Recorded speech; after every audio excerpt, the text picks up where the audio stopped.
Thank you, Senator Whitehouse. Senator Blackburn, you're next. Thank you, Mr. Chairman, and thank you to each of you. We are glad you're here. For everyone on the panel, and you can just give me a thumbs up, and I am making the assumption that you all support the Kids Online Safety Act.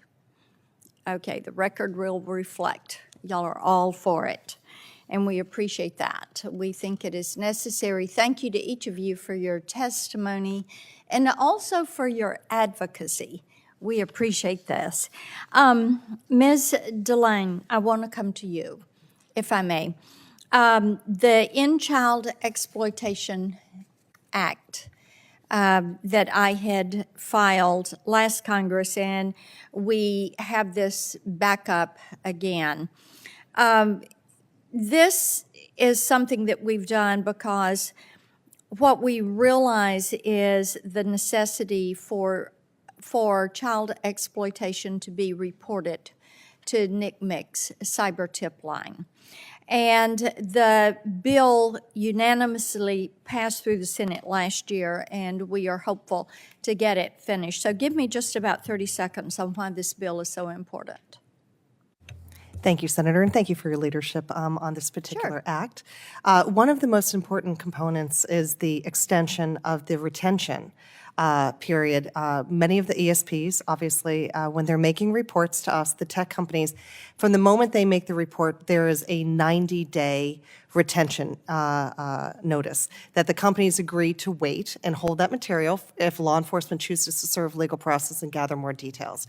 As we've demonstrated with the exponential growth in numbers and the number of law enforcement leads that we are sending out, it is simply not enough time for law enforcement to be able to assess a report and determine whether or not an investigation must ensue. So extending the data retention is an important part of this act.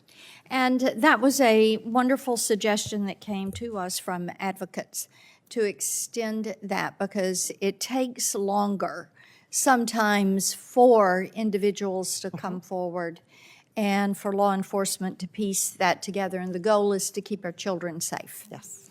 So we appreciate that. Ms. Bride, I want to come to you again.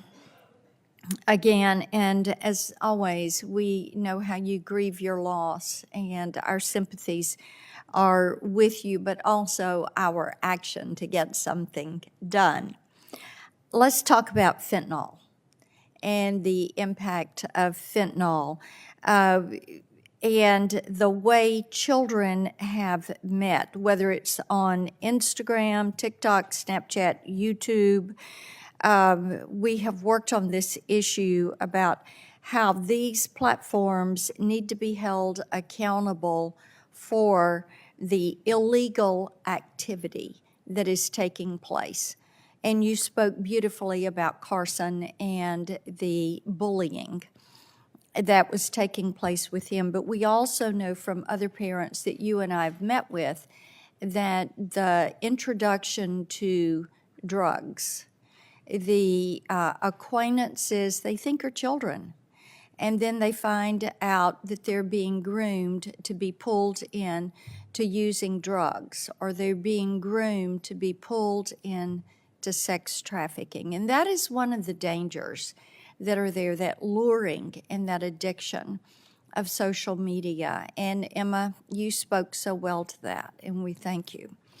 But let's talk a little bit about how we should be protecting children from meeting these drug dealers and pushers and traffickers online, and how easy it has become for these people to impersonate children and to then ruin the lives of our children.